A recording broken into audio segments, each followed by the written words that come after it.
마가복음 12장 38절에서 40절까지 말씀 묵상합니다. 12장 38에서 40절까지 있습니다. 예수께서 가르치실 때 이르시되 긴 옷을 입고 다니는 것과 시장에서 문안받는 것과 회당의 높은 자리와 잔치 윗자리를 원하는 서기관들을 삼가라. 그들은 과부의 가산을 삼키며 외식으로 길게 기도하는 자니 그 받는 판결이 더욱 중하리라 하시니라. 아멘. 위선적인 신앙과 거짓 목자들을 조심하라. 예수님께서는 마지막 십자가의 죽으심을 앞둔 시기에 예루살렘의 거짓 목자들, 대제사장, 서기관, 바리새인, 사두개인들, 예수님을 시험하며 정죄 주교라는 자들과 끊임없이 변론하셨죠. 그들의 모든 질문은 예수님의 죄와 권위 앞에 무력해졌습니다. 교만하고 폐역하고 어리석은 거짓 목자들의 시험과 정죄를 단번에 물리치시고 예수께서는 이제 논쟁의 상대였던 서기관들의 경건의 모양은 있으나 경건의 능력을 부인하는 위선적 마음과 신앙의 실체를 공개적으로 드러내십니다. 한 서기관이 계명 중에 첫째 되는 계명이 무엇인지를 물었고 예수님의 답변 가르침에 감동받은 서기관은 하나님의 나라에 가깝다라고 칭찬하시기도 하셨습니다. 당시 대다수의 공회원들, 거짓 목자들이 공통적인 특징인 외식, 위선에 대해 엄중히 책망하시고 경고하십니다. 당시 유대인들에게 가장 존경받던 지도자들의 그 위선적인 모습을 통해서 참된 신앙이 무엇인지, 그리고 하나님께서 종교적인 겉모습이 아닌, 종교적인 의식이 아닌 중심을 보시는 분이심을 깨우쳐 주시고 위선적인 신앙, 종교적인 겉모습, 예배, 기도, 헌금, 성경 지식 등을 의의 기준인 것처럼 여기고 살아가는, 또 자랑하는 오늘날 교회의 목사와 재직들, 교인들에게 자신을 돌아보게 하는 책망과 교훈의 말씀을 주고 계십니다. 38절에 예수께서 가르치실 때 긴 옷을 입고 다니는 것, 시장에 문안받는 것을 즐기는 자들이 있었다. 예루살렘 성전에 모이는 유대인들을 향해서 가르치시면서 서기관들을 삼가라고 말씀하십니다. 삼가라 그랬는데요. 이 삼가다 헬라어의 블레포는 단순히 조심하라는 의미를 넘어서 주시하고 경계하고 그들의 본질을 꿰뚫어 보라, 이런 강력한 명령입니다. 서기관들은 바리새인들이죠. 성경을 필사하고 혹은 율법을 해석하고 교육을 담당하는 자들입니다. 사내들인 공회원으로 활동하면서 율법사, 율법의 교사, 랍비 등으로 불렸습니다. 율법을 문제적으로 해석하고 613개의 규정을 만들어서 백성들에게 가르치고 적용하도록 했습니다. 율법에 대한 지식은 풍부했지만 영적 분별력과 실천에서는 부족함을 드러내고 위선적인 모습을 보이고 있었습니다. 성경에 대한 지식은 잘 알고 있으나 행함이 없는 위선적인 모습을 보이는 이 시대의 목사와 재직들, 신앙이 연륜이 많은 교인들이죠. 혹은 그 한 가정의 부모들도 역시 동일한 특성을 가지고 있습니다. 이들이 가진 위선적 태도의 특성은 무엇인가요? 긴 옷을 입고 다니는 것을 즐겨 했다. 긴 옷, 헬라어의 스톨라는 발목까지 내려오는 화려하고 품위 있는 겉옷이에요. 당시 부유층이나 높은 신분의 사람들이 입었던 옷입니다. 서기관들이 이 옷을 입음으로써 자신들의 학식, 권위, 경건함을 과시하고자 했던 것입니다. 그들은 옷을 통해서 사람들에게 나는 너희와 다르다라는 메시지를 끊임없이 보내고 있었습니다. 문제는 옷 자체가 아니라 그것을 통해서 드러내고자 하는 자기 과시, 교만한 마음, 즉 사람들로부터 자기는 거룩한 자로 인정받기를 갈망하는 욕망이었던 것입니다. 거룩하고 특별한 존재임을 옷으로 표현하려고 하는 위선자들이 있어. 오늘날 법정에 나가보면 사법부에서 재판할 때 법관들, 또 검사들이 가운을 입고 등장하죠. 사법의 엄중함을 나타내며 권위를 보이기 위한 목적일 텐데 마음이 온갖 욕심으로 가득한 자들이 가운을 걸친다고 해서 그들의 재판이 정당할까요? 교회 안에서도 목사들이 가운을 입고 설교하고 있습니다. 외식하는 모습을 보이기도 하는데요. 역시 위선적인 형태의 하나라고 볼 수 있겠죠. 다는 아닐지라도 말이죠.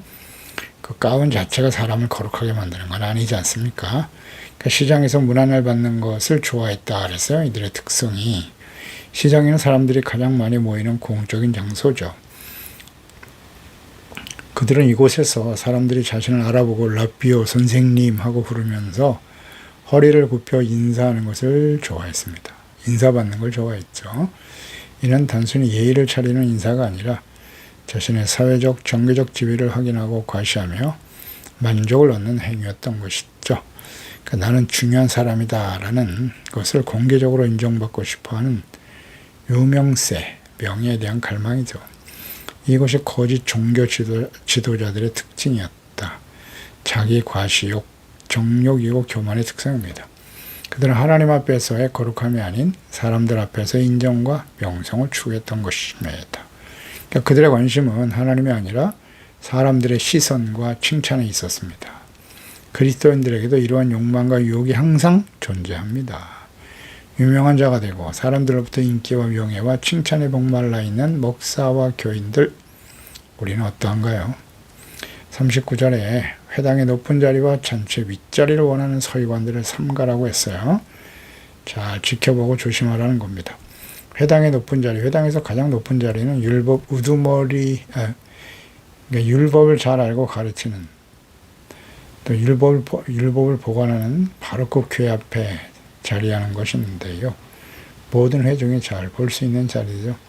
이 자리에 앉는 것은 자신의 회중 가운데서 가장 중요한 인물이고 율법에 대한 최고의 권위자임을 과시하는 행위입니다. 그들은 예배 대상이신 하나님께 집중하기보다는 예배하는 사람들의 시선을 즐기는데 더 관심이 많았습니다. 잔치의 윗자리. 오늘날도 그 회당의 높은 자리는 교회를 보면 강대상이 유난히 높은 교회가 있어요. 그러면 참 조심해야 돼요. 뭐 그런 높은 곳에서 강대상을, 화려한 강대상을 세워놓고 말이죠. 거기서 무슨 하늘에서 외치는 소리인 것처럼 들리게 하려고 하는. 이런 게 다 의식이에요, 사실은. 가장 낮은 자리에 있어야 돼요. 강대상은 사실은. 이런 것도 우리가 좀 주의할 필요가 있어요. 잔치의 윗자리. 그러니까 당시 잔치 자리의 상석은 신분에 따라서 엄격하게 정해져 있었다고 하죠. 가장 중요한 손님은 주인 바로 옆자리에 앉았습니다. 그러니까 서기관들은 어떤 모임에 가든지 항상 마땅히 자신이 가장 높은 자리에 앉아야 된다고 생각하죠. 그렇게 대우받기를 원합니다. 이는 명예와 특권의식에 사로잡혀 있음을 보여줍니다. 뭐 사람들이 인정하는 부분도 있지만 그것을 즐겨 한단 말이에요. 그러니까 예수님의 가르침은 어떻습니까? 마태복음 23장 10절에 누구든지 자기를 높이는 자는 낮아지고 누구든지 자기를 낮추는 자는 높아질 것이다. 마가복음 10장 44절이죠. 너희 중에 누구든지 으뜸이 되고자 하는 자는 모든 사람이 종이 되어야 한다라고 말씀하시죠. 겸손한 자, 자신을 낮추는 자, 종의 자리에 앉는 것은 겸손이 아니에요. 뭐 종이니까 마땅히 그 자리에 앉아야 하죠. 그러나 주인이나 높은 상석에 앉아야 할 사람이 종의 자리에 앉는 것, 이것이 진정한 겸손이죠. 이것을 우리는 잘 이해해야 합니다. 야고보서 4장 10절에 주 앞에서 낮춰라. 주님 앞에서 자기를 낮추는 거예요. 그리하면 주께서 너희를 높이시리라. 그러니까 사람이 겸손해지기 위해서는 항상 주님 앞에 있어야 돼요. 주님의 말씀 앞에서 자신을 발견하는 것, 그것이 겸손의 시작이에요. 지위에 대한 욕망이 있었다. 그러니까 회당의 높은 자리가 물리적인 높이가 아닌 회중을 마주보고 앉아서 모든 사람의 주목을 받는 가장 명예로운 자리를 의미하는 것이죠. 잔치의 윗자리 또한 마찬가지고요. 그래서 교회 안에서 상석에 앉는 자들은 누구인가를 생각해 보세요. 목사와 재직들이죠. 역시 사람들로부터 마땅히 대우를 받는 위치에 있기 때문에 그런 일들이 당연하다고 여겨지고 그 대우를 받고 높임을 받으려고 하는 유혹에 빠지게 마련입니다. 그래서 항상 조심하고 겸손해야 할 것입니다. 교회 안에서 가장 높은 자리를 차지하려고 하는 모습, 이것처럼 추한 것은 없어요. 그래서 예수님의 삶을 우리는 항상 본받고 진정한 그리스도인의 모습으로 살아가야 할 것입니다. 마가복음 9장 35절이죠. 예수께서 앉으사 12제자를 불러이시되 누구든지 첫 자가 되고자 하면 못사람의 끝이 되고 못사람을 섬기는 자가 되어야 한다라고 말씀하셨고요. 마가복음 10장 45절 인자가 온 것은 섬김을 받으려 함이 아니라 도리어 섬기려 하고 자기 목숨을 많은 사람의 대성물로 주려 함이라. 예수께서 이 땅에 오신 목적이죠. 섬기기 위해서. 40절에 그들은 과부의 가산을 삼켰다 그랬어요. 외식으로 길게 기도하는 걸 좋아하고 그 받는 판결이 더욱 중하다 그랬네요. 앞선 구절들이 선행절의 이제 교만과 과시욕, 명예욕에 관한 것이었다면 40절은 그들의 탐욕과 잔인함, 그리고 위선적인 경건의 실체를 폭로하고 계시네요. 과부의 가산을 삼켰다. 그러니까 이들은 그들의 위선이 얼마나 악랄한지를 보여주는 가장 충격적인 실체를 드러내셨네요. 구약의 율법은 고아와 과부, 나그네와 같은 사회적 약자를 특별히 보호할 것을 반복하여 명령하셨어요. 하나님의 뜻이죠. 출애굽기 22장 22절이죠. 너는 과부나 고아를 해롭게 하지 말라 그랬고요. 신명기 27장 19절에도 객이나 고아나 과부의 송사를 억울하게 하는 자는 저주를 받는다라고 말씀하셨어요. 저주란 하나님의 긍휼하심이 없는 심판이 저주예요. 또 모든 백성은 아멘할지니라 그랬거든요.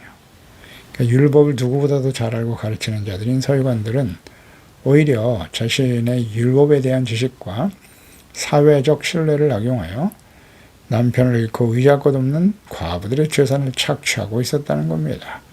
그러니까 율법으로 재판장의 자리에 앉아서 재산에 대한 법적 처리자의 역할을 자처하면서 교묘한 방법으로 그들의 재산을 빼앗았던 것입니다.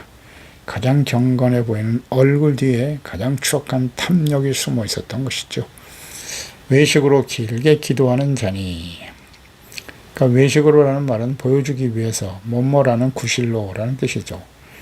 그러니까 그들의 긴 기도는 하나님과의 깊은 영적 교제의 표현이 아니라 자신의 경건함을 사람들에게 과시하여 분별력이 없는 일반 백성들로부터 신뢰를 얻기 위한 위선적이고 거짓된 행동이었죠. 종교적인 외식이었던 것입니다. 이러한 모습은 모든 시대의 거짓 목자들, 오늘 시대도 마찬가지죠. 탐욕과 죄악의 실체를 가리는 위장막으로 사용하고 있었던 거예요. 마태복음 6장 5절에 또 너희는 기도할 때 외식하는 자와 같이 하지 말라 그랬어요. 그들은 사람에게 보이려고 하는 것 다 위선입니다. 이걸 조심해야죠. 회당과 큰 거리 여기에 서서 기도하기를 좋아한다. 내가 진실로 너에게 이르노니 그들은 자기 상을 이미 받았다. 너는 기도할 때 내 골방에 들어가라 그랬고요. 문 닫고 은밀한 중에 계신 아버지께 기도하라. 주님의 명령이죠. 그러면 아버지께서 갚아주신다고 하셨습니다. 우리도 사람들에게 보이기 위해서 큰 소리로 오랜 시간 기도하는 것을 좋아하지 않는가? 특히 목사와 재직들이 그러하기도 하고요. 그나마 기도를 실천하는 과정에서 보이는 태도이기는 하지만 아예 기도하지 않는 목사와 재직들도 많아요. 성도들은 매일 새벽을 깨우고 기도하는데 정작 기도의 본을 보여야 될 목회자와 재직들이 기도하지 않는 일이 비일비재합니다. 탐욕과 위선을 가지고 있다. 그러니까 외식으로 길게 기도하는 것은 탐욕, 정욕의 죄악된 마음을 거룩함으로 포장하려고 하는 계산된 사기 행위라고 볼 수 있어요. 거짓된 모습이죠. 그러니까 이들의 죄악의 실체는 탐욕 그 자체고, 다른 하나는 하나님과 기도를 경건이 아닌 탐욕을 위장하는 이기적인 목적과 도구로 사용하여 하나님과 거룩함을 모독하고 있는 거예요. 심각한 문제죠. 따라서 그들이 심판이 얼마나 더욱 중할 것인가, 더욱 중할 것이다 심판이 너무나 당연한 결과인 것입니다. 그 받는 판결이 더욱 중하리라 하시니라. 경건의 모양은 있으나 경건의 능력은 부인하는 자들에게 전형적인 모습이죠. 이는 마지막 시대, 즉 예수님의 재림과 마지막 심판 임박한 시대를 살아가는 그리스도인들의 특성임을 경고하고 있습니다. 디모데후서 3장이죠. 1절로 5절에 너는 이것을 알라. 말세에 고통하는 때가 이를 것인데 사람이 자기를 사랑하고 돈을 사랑해요. 자랑하고 교만합니다. 감사하지 않고 거룩하지 않습니다. 무정하고 원통을 풀지 않아요. 모함하며 절제하지 않습니다. 싸납고 선한 것을 좋아하지 않아요. 하나님 사랑하는 것보다 쾌락 사랑하는 걸 더 좋아하고요. 그래서 경건의 모양은 있으나 경건의 능력을 부인하는 사람들인데 이 같은 자들에게서 내가 돌아서라고 명령하고 계십니다. 그러니까 세상 사람들의 죄악보다 더 거짓된 신앙, 목회자와 교인들의 죄가 더 무거운 이유는 그것이 하나님의 이름을 더럽히고 있기 때문이에요. 그리고 하나님께 나올 수 있는 사람을 가로막는 거잖아요. 천국으로 인도해야 될 사람들을 가로막고 있다. 자기도 못 들어가고 들어갈 사람을 가로막고 있다. 이것이 바로 예수님 당시에 바리새인, 제사장, 서기관들, 거짓 목자들에 대한 예수님의 책망이셨거든요. 그러니까 서기관들의 긴 기도가 그들의 죄를 가려주기는커녕 오히려 그들의 위선을 더욱 두드러지게 하고 하나님의 진노를 쌓는 행임을 예수께서 책망하신 것입니다. 정확하게 보셨죠? 오늘날도 마찬가지입니다. 하나님 우린 중심을 보고 계시거든요. 그 하나님은 우리의 기도의 길이가 아니라 진실함을 보시는 겁니다. 외적인 경건의 행위가 내면의 부패를 가릴 수는 없어요. 결국 하나님의 공의로운 심판대 앞에서 모든 것이 드러나게 될 것입니다. 고린도 후서 5장 10절이죠. 이는 우리가 다 반드시 그리스도의 심판대 앞에 나타나게 되어 각각 선악간에 그 몸으로 행한 것을 따라 받으려 함이니라. 예수님께서는 이런 거짓된 신앙, 외식하는 자들이 받는 판결이 더욱 중할 것이다 라고 말씀하셨어요. 더욱 중한 판결이라고 하는 말은 심판의 차등이 있음을 의미하는 것이죠. 빛과 진리에 대해 더 많이 알고 더 높은 영적 권위를 가졌음에도 불구하고 그것을 자신의 이익과 죄악을 위해 사용한 자들은 알지 못하고 죄를 지은 자들보다 훨씬 더 엄중한 심판을 받게 될 것이다. 누가복음 12장 46절이죠. 생각하지 않은 날 알지 못하는 시각에 그 종의 주인이 이르러 엄히 때리고 신실하지 아니한 자에 받는 벌에 처하게 되는데 주인의 뜻을 알고도 준비하지 아니하고 그 뜻대로 행하지 아니한 종은 많이 맞을 것이요 알지 못하고 맞을 일을 행한 종은 적게 맞으리라. 무릇 많이 받은 자에게는 많이 요구할 것이요 많이 맡은 자에게는 많이 달라 할 것이니라 라고 말씀하셨죠. 야고보서 4장 16절 이하에도 이제도 너희가 허탄한 자랑을 하니 그러한 자랑은 다 악한 것이라고 하셨어요. 허탄한 자랑은 악하다고 하시네요.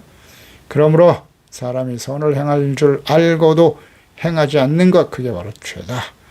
이렇게 말씀하고 있습니다. 그래서 오늘 말씀 묵상하면서 내 신앙생활의 동기는 무엇인가? 진정 하나님의 영광인가? 아니면 사람들로부터 인정과 칭찬을 받기 위함인가? 긴 옷과 높은 자리를 탐내고 있지는 않나? 그러니까 이 외형적인 종교적인 의식, 더 겉모양을 통해서 사람들에게 인정받으려고 하는 일, 내 경건생활, 즉 기도와 예배 봉사는 또 구제하는 일은 하나님과의 살아있는 관계에서 나오는 그 사랑이 동기가 되고 있는가를 잘 생각해 봐야 해요. 그렇지 않으면 사람들에게 보이기 위한 외식과 연극은 아닌지를 우리는 점검해 봐야 할 것입니다. 기도하겠습니다. 하나님 아버지, 오늘도 주님의 말씀을 묵상하면서 당시에 예수님을 정죄하고 비판했던 대제사장, 서기관, 바리새인들, 하나님의 언약의 백성들을 예수 그리스도께로 인도하고 구원해야 될 막중한 사명을 가진 자들이 거룩한 종교적인 의식과 경건의 모양을 자랑하면서 위선적인 신앙을 가지고 있었다는 거죠. 마음속에는 온갖 탐욕과 죄악으로 가득한 자들이 말이에요. 이러한 것은 모든 시대에, 예수님 당시뿐만 아니죠. 모든 시대에 나타났고 오늘날 이 시대 교회와 목사와 재직들, 교인들에게도 동일하게 나타나는 모습이에요. 하나님의 일을 하는 것이 아니라 사람의 일을 하려고 하는 것이죠.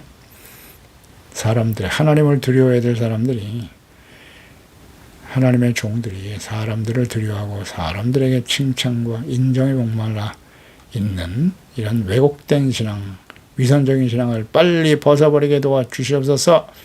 하나님 우리의 중심을 보신다고 잊지 말고 예수님의 위선자들에 대한 경고를 우리가 깊이 마음속에 새기고 외식과 교만을 버리고 하나님 사랑, 이웃 사랑을 실천하는 진실한 사랑의 동기가 되어 주님을 바르게 믿고 섬기며 따르게 도와주시고 신앙의 연륜이 쌓일수록 또 한 가정의 부모가 되어 주님을 섬기는 자들이라면 실천하지 못할 때 이런 외식 위선적인 신앙을 가진 자들에겐 더욱 중한 판결이 임한다는 사실을 항상 깨닫고 두렵고 떨림으로 본을 보이며 순종하는 지혜로운 하나님의 자녀들이 다 되게 하소서. 예수님의 이름으로 기도드리옵나이다. 아멘.